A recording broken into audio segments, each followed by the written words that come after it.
Hello, everyone. Welcome back to another episode of Independent Thought. My name is Desmond Price, and I want to welcome you all to my podcast this week, or welcome back if you are an existing listener. We like to call them subscribers around here. But if you're a new listener, thank you for showing up. Today's episode is titled The Children of America. I'm going to tell you why that is here in 1 second. But before we get into the episode, I want to first ask everyone who is not already to please subscribe to the podcast, either through here or through YouTube, or both. We got some good stuff over on the YouTube channel, so be sure to check that out. Give us a subscribe over on YouTube, where videos are popping up all the time. So diving right into this episode, I have a bunch of sources for this episode, which I will be referring to as we go along, but there are also some sources in the episode description. So go ahead and click into the description now, and you will see the links to some of the things I'm referencing here in this episode. First and foremost, we are talking today about the reconciliation bill, Build Back Better bill, Biden's agenda, whatever you want to call it. That is mostly what we're talking about here today. And we're talking about the provisions in the policy which impact children. And so with that being said, we're talking about universal pre-K, affordable childcare, and an extension of the child tax credit. These are three of the things that are in this reconciliation bill. Now, there are a lot more things in the reconciliation bill, and I promise that we're going to get to more of these provisions in a future episode. But for today, we're just going to focus on these three. And so first and foremost, I want to talk about universal pre-K. Firstly, I want to say that I'm a big fan of universal pre-K, this idea. I'm also a big fan just in general of kids going into pre-K. I went to preschool when I was 4 years old. It was a great thing for me personally. Like, shout out to the Magic College or Magic Cottage, I think is what it was called. Anyway, went there 4 years old, was really able to learn how to read and to, I think do some really basic math skills when I was really young. I have fond memories of reading Green Eggs and Ham in that place. So I think this is an overall very positive thing for the country if this would be able to be enacted. Currently, only 34% of 4-year-olds in America attend preschool, and 6% of 3-year-olds attend preschool. Now, the initiative in this reconciliation bill that is being put forth by the Biden administration would make sure that preschool would now be a universal thing for all 3 and 4-year-olds in America. So essentially, let's talk about what that really is saying. We're saying we're expanding public schooling for 2 years, in early childhood. That is a massive expansion of our education system, and I am completely on board for it. This is something that would be monumental for kids across the country. I mean, and on top of that fact, it has great education outcomes because, as we know, there is so much going on during early childhood development as far as your brain is concerned. In fact, according to the Learning Policy Institute, students who attend preschool programs are more prepared for school and are less likely to be identified as having special needs or to be held back in elementary school than children who do not attend preschool. Studies also show clear positive effects on children's early literacy and mathematics skills, as well as several studies show that early intervention programs have found long-term positive effects on children's cognitive development and academic achievement that can last longer into their adolescence and into adulthood, and for broader indicators of success. So this is an overall a positive thing. And a weird fact that I found along with, this studying for this subject for this week is that 90% of your brain's growth actually happens before the age of 5. I had to actually triple check that stat to make sure that was actually true, but In fact, it's very true. 90% of our brain growth does happen before kindergarten. So this is an incredible investment into the children of America, this universal pre-K. So I am a big proponent of this. I hope that this is something that gets put into place. But I also want to talk about affordable childcare, which, recently, if you've been following along with me on YouTube, you'll notice that I've had some candidate episodes come through my YouTube channel. And some of the candidates have been talking about, the affordability of childcare and how that's a big issue for people here in Montana, but it's a big issue for everyone around the country. Childcare is incredibly expensive. I mean, and it has been for a long time, but even more so during the pandemic. But, there are a lot of people who are really excited about the childcare provisions that are in the Build Back Better plan, the reconciliation plan, whatever you want to call it. I'm probably going to say the reconciliation plan. But a senior policy analyst for the California Budget and Policy Center was recently interviewed and said that the pandemic has clearly illustrated that our current system does little to support children and their working parents. If this reconciliation bill is signed into law, these investments could pay dividends for generations and would bring the U.S. more in line with other developed countries in terms of support offered to families. And that is absolutely true, because by every metric, when you compare the United States to other first world nations, developed nations, however you want to phrase it, we are damn near at the bottom. We just don't invest into families the way that these other nations invest into families. And we have the opportunity to change that with one piece of legislation. Because again, childcare is damn expensive. The average annual price of center-based infant childcare in California, for instance, is more than the average tuition at a 4-year college. Now, that is a stat that is brought to us by Child Care Aware. I mean, this is something that families have had to deal with for a long time, mind you. I have friends who are parents. They tell me about the incredible financial burden that it is, especially if you don't live by family members yourself. So you can't rely on that kind of childcare from extended family, whether that's grandparents, aunts and uncles, what have you. So move.org conducted a survey of families who were experiencing childcare burdens during the pandemic, and they found that 52% had to step away from career prospects, during the pandemic because of a lack of childcare. Additionally, 62% said that the pandemic has made it more difficult to pay for childcare. And that honestly, it makes total sense, because obviously, again, during this time, people are having a hard time. Well, they were for a long time having a hard time finding work or maintaining hours, so on and so forth. We know what it was like during lockdowns and people not being able to work as much as they wanted to or getting paid what they deserved. And again, childcare has never really wavered in its costs. I mean, right now in America, the state that is actually the lowest is South Dakota. In South Dakota, the annual percentage of your income that goes to childcare is 11%. But still, think about that. 11%, that is massive. If you're someone who makes the median annual income in America, that means you're paying over $6,000 a year in childcare.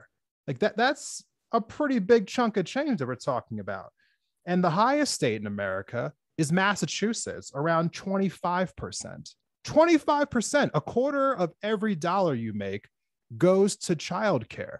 So imagine how many people are dropping out of the workforce because they can't even afford to send their kids to childcare. Just for reference, here in Montana, where I live, the amount is 17%. It's absolutely incredible. People in Montana are paying around $9,000 a year on average for childcare. And, under the reconciliation bill, the one thing that they want to change is bringing that number down. And so they want to cap it.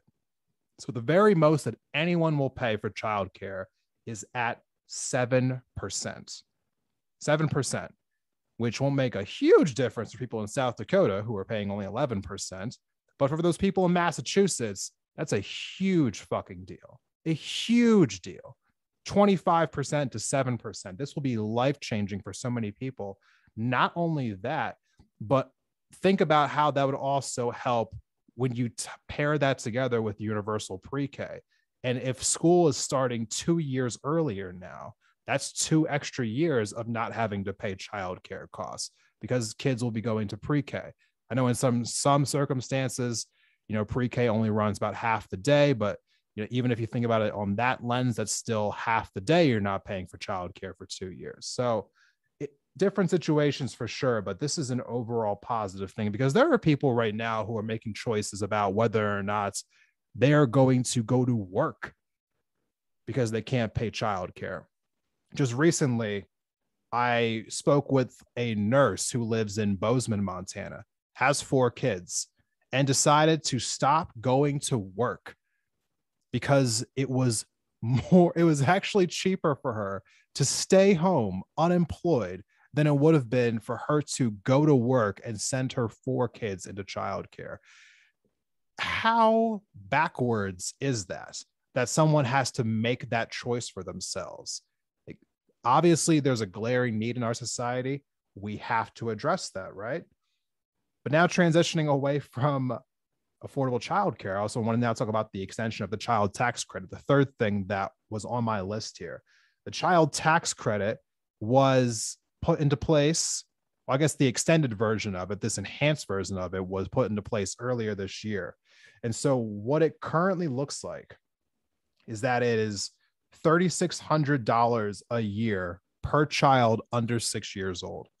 And it's $3,000 a year for every other child, 7 up to 17. And this is available to all families whose income is at $150,000 a year or lower. And so families are getting paid monthly deposits of either $250 or $300. And this may have been making a huge impact. It was projected to make a huge impact, but we are already seeing the evidence of it. According to a study by the Urban Institute, the child tax credit is already cutting childhood poverty in half in California.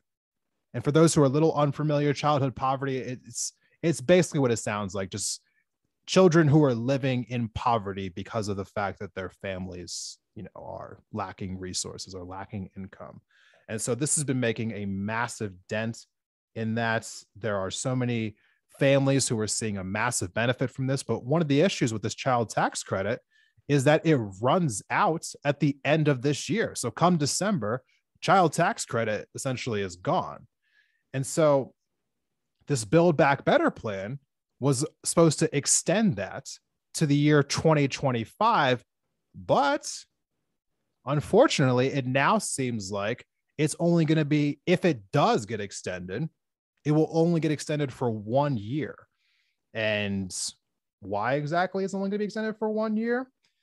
Well, there's a few different answers to that question. But before I do that, I want to talk about just exactly how this plan was supposed to pay for all this, because that is the question that people are asking right now. Like, where is this money going to come from? Like, if you listen to the media right now, all they continue to talk about when it comes to this reconciliation bill is how much it costs, how much it costs, how much it costs. Let's talk about that for a brief second. How are they planning on paying for this package? Well, as you could probably guess, through taxation. There are 3 taxes in particular that they were talking about. Now, these aren't the only taxes, but these are the ones I'm going to focus on for the moment. One of the things they want to do is raise the corporate tax rate from 21% to 25%. Now, that's one way that they're going to go about this, but also they want to raise the income tax of people who are making $400,000 a year or more from 37% to 39.6%. So they're going to raise it 2.6%. And if you're wondering, wow, why is the Biden administration going after people who are making $400,000 a year? I'll have you know that that happens to only be literally 2% of the entire country. Just 2%. That's it. But anyway, I digress. One of the other ways that they're going to go about raising money for this is going to be through a capital gains tax. And for those of you who are unfamiliar with what capital gains is, it's basically just the money that you make off of investments that you've had for longer than a year. Currently, there are 3 different rates for capital gains. There's 0, 15, and 20%. And that's divided up to basically depending on how much money you're making from these capital gains. But basically, the long story short version is they want to take the top rate, which is 20%, and raise it from 20% to 25%. And so the one thing that I want you to all to know about this again is that this really isn't affecting that many people per se. Recently, a report came out that 89% of all stocks in America are owned by the top 10%. And even though these income tax rates aren't going to affect that many people, and these corporate tax rates aren't going to affect that many corporations, and these capital gain taxes aren't going to affect that many people, there is a certain senator in our Senate right now who is just not on board with any of it. And that comes into, I guess, the real reason why we're talking about this subject today, because the reconciliation bill should be something that just like kind of steamrolls right through the Senate. However, it's not, because we currently have some obstacles in the way. And those obstacles go by the name of Joe Manchin and Kyrsten Sinema, senator from West Virginia and senator from Arizona. So let's talk about what exactly is happening with these two, because as of right now, the reason why this bill is not already turned into a law is squarely on the shoulders of these 2 senators, extremely so. So with this reconciliation process, they don't actually need any votes from a single Republican in the House or the Senate to get it passed because of how they've structured this legislation. All they just need is for all the Democrats in the House to be on board and for all the Democrats in the Senate to be on board, and this is done. Done deal. It's over. And so that's not happening right now. And if you listen to the media, what they mostly have been talking about this is saying that this is a battle between progressives and moderates, or the Bernie wing of the party and the rational wing of the party. It's kind of been gross to listen to, watch it all transpire. When I watch CNN, or I've heard Bill Maher give his take, or if I see an article in the New York Times, it's always painting it as like the left of the party and somehow the more reasonable people in the party. And that's not really what's going on whatsoever. This is what's going on right now. This reconciliation bill was supposed to be originally put at $3.5 trillion. And 48 senators, 48 Democratic senators are on board with this, including Senate Majority Leader Chuck Schumer. Every Democrat in the House is on board with this legislation, including Speaker Nancy Pelosi.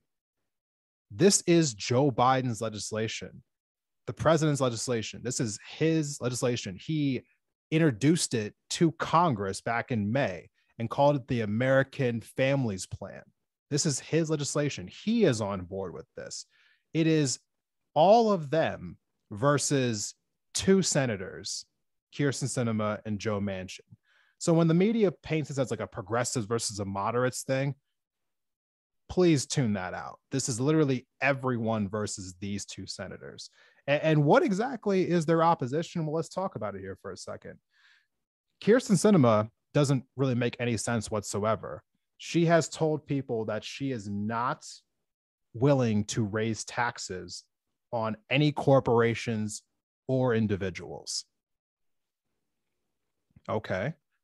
But the taxes that are being raised are on just the top few percent of people in America. So who is she actually protecting? Not the people in Arizona, as her poll numbers have been absolutely diving into the ground because people are so upset with her. The local party in Arizona has actually said they might censure her and kick her out of the Democratic Party because of the way that she's been acting recently. And she won't take interviews for anyone. She won't speak to her constituents. a whole lot of nothing, but she has been absolutely silent on what is it that she actually wants the bill to be changed, like how she wants the bill to be changed or what she's comfortable with. She won't speak to anybody. The White House has reached out to her. She will not talk with them whatsoever. And Joe Manchin doesn't have the same story. He has a very different story, but he's been very just odd in his requests. He'll say like, "Oh, I want certain things cut here and cut there," but he doesn't say why he wants certain cuts or what the reasoning behind it is. There isn't really a whole lot going on here until you kind of dig into the details a little bit. And thankfully, several journalists have been doing this. Have come to find out that both Sinema and Manchin have been receiving massive amounts of campaign contributions from corporations due to their resistance to this legislation being passed. And honestly, it's really not surprising, but it's really sad at the same time. It would seem that Joe Manchin and Kyrsten Sinema are financially profiting off of blocking this legislation from becoming law. I mean, so much so that according to Axios, Manchin privately said last week that he was actually completely okay with this bill being killed completely. Just didn't care if it ever saw the light of day. Like just doesn't care. And so there honestly is so much to say here about these two. And again, I think we're going to come back to this subject here very soon, because there's more in this bill that's very consequential. But I kind of want to wrap up this conversation by talking about something very particular here. Earlier this year, back in January, there was a special runoff election in Georgia. And for most of November, all of December, and the very beginning of January, people all over the country were donating money to Senators Jon Ossoff and Raphael Warnock down in Georgia. People went down there and campaigned for them. They went down there and, like knocked doors for them. And people were so invested in this because they thought like, hey, if the Democrats take the Senate, then we can finally get some things done here in the country, because we haven't been able to, because Mitch McConnell would not allow for anything to ever get done while he was the Senate majority leader.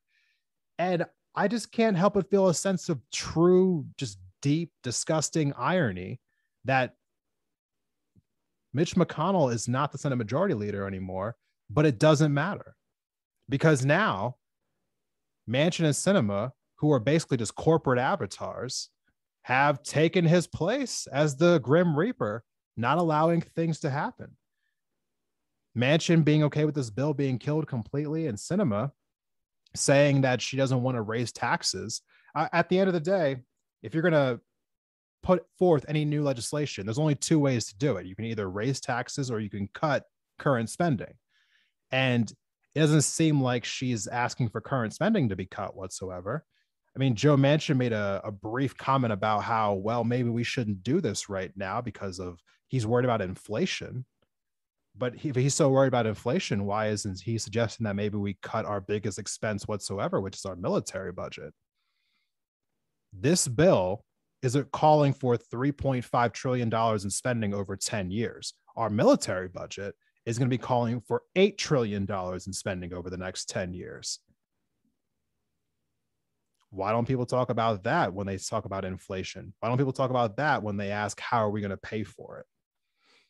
We have a chance right now to make a truly deep impact in the lives of children around this country with this legislation, between universal pre-K, childcare, and the child tax credit. I think it's up to all of us who truly care about these issues to speak up on social media and put the fire on Manchin and Sinema. They are going to get away with this if they feel like the country is not paying attention to them. If you're listening to this episode right now, post something online about Manchin or Sinema, because if we do not make enough noise, they are going to get away with killing this bill, and all of the great things that I just mentioned will never see the light of day. With that being said, we are now going to transition to the next part of this episode. I have my guest for this week, We will be having a brand new conversation, so make sure you stay tuned. After a few words from our sponsors, we'll be right back.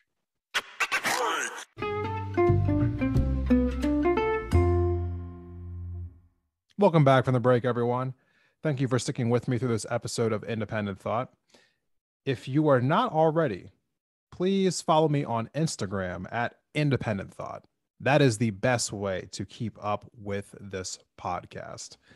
Now, I want to thank my guest for this week, Maggie Bornstein. I really do appreciate you coming on and dealing with me through some of our issues recording that episode this week. I vastly appreciate your patience and your knowledge in the subject about the Hyde Amendment and about abortion services, like in the state of Montana and around the country. So thank you for coming through and giving all of us a little bit of extra knowledge on that. I also want to thank all of my subscribers who tune in each and every week. I do appreciate you showing up for this. I know that dealing with politics on a week in and week out basis can be a little exhausting. So thank you for taking the time each and every week to be here and listen to these episodes, as well as a huge shout out to the members of my Patreon. Thank you so much for supporting the show. It really is, a massive deal for me. I am going to be investing into some video software in the upcoming future, and most of these Patreon funds are going straight towards that. So it's just going to be going right back into making this show better and expanding the amount of content I can bring everyone. And speaking of which, what's coming next for the podcast is, honestly, it's a lot of it's YouTube. I'm trying to expand a little bit on there. I definitely feel like a little bit of a boomer right now, trying to learn how to use video editing software and trying to figure out how to make eye contact with the camera when I'm talking and how to make engaging videos. I think it'll be a long process, but it'll be a worthwhile one. So stick with me through these early rough patches on YouTube. I think we're going to make a pretty decent channel over there as time goes on. And also, I've been contemplating making a TikTok. I feel like I might be a little too old for TikTok, but I'm thinking about hopping on there. I've had other podcasters tell me that it's a great way to promote your podcast. So I'm kind of contemplating it, but I'd love some feedback on TikTok. If for those of you out there who have one or thinking about getting on there, like, how do I go about this? Give me some feedback. I do not know what to do with TikTok. But one of the things to be on the lookout as far as the podcast is concerned is there are several topics that are going to be coming up. I told you in the last episode about some of the guests that are going to be coming through, but as far as topics that I'm going to be bringing you, we are going to be coming back to this reconciliation topic. That's for damn sure. But next week, I think I have something else in store for all of you. Not quite sure if I'm going to do it just yet. So I don't want to say it's coming for sure. But there's a certain topic that I stumbled across just tonight that I feel as though it falls into my category. Not getting enough attention, needs more attention. Why aren't people talking about this? Here it is. So to be continued on that. Final thoughts for this subject. I have been following along with my news sources, people in the independent sphere, about Kyrsten Sinema, Joe Manchin, how they've been holding it up. It feels like the updates keep coming every single day, where it's like, oh, Kyrsten Sinema is being followed into a bathroom, and how much of a controversy is that? But then, oh, wait, she's not letting any of her constituents reach her. Like, people can't call her. People aren't getting any emails back. She's not making herself available for any press. Like, what's going on with her? Oh, by the way, she's actually teaching a class at Arizona State this year about how to fundraise and how to make money off of donors. Like, the irony is just truly thick there. And then again, as I've referenced multiple times on this podcast so far, about how she's been taking campaign contributions from so many places. Just last week, it was reported that she took over $500,000 from pharmaceutical companies. And coincidentally, she now opposes the government being able to, what's the word here? The government being able to bargain for lowering prescription drug costs for Medicare, which is one of the things that's supposed to be in this reconciliation bill. Surprise, surprise. Or Joe Manchin being against the clean energy provisions in the reconciliation bill when he actually directly makes money from coal. It's just like, I cannot get over just the legalized corruption that we are seeing take place here. And as I was saying in the first segment here, Manchin and Sinema are legitimately just corporate avatars. They're not even actually talking about what they want. They are speaking directly for their corporate donors and masquerading as actually having morality and somehow convincing so many people in America that it's legitimate. I mean, what's even worse is that some people will say, they're like, oh, well, Kyrsten Sinema, for instance, she's in Arizona, so she has to be more moderate because Arizona is a swing state. I mean, don't you understand that? Meanwhile, the other senator in Arizona is also a Democrat. His name is Mark Kelly. He's up for re-election next year, and he is completely on board with everything in the Build Back Better plan and for it to be at 3.5 trillion.